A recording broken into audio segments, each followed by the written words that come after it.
Meaning of hoisin sauce. Hoisin sauce.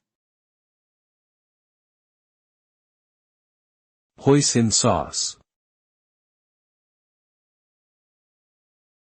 Hoisin sauce. Hoisin sauce.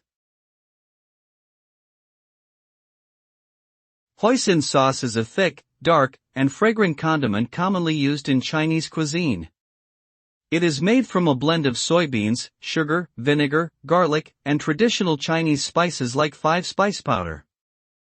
The sauce has a sweet and savory flavor with a slightly tangy taste and is often used as a dipping sauce for Chinese dumplings, spring rolls, and barbecue meats such as roasted duck and pork.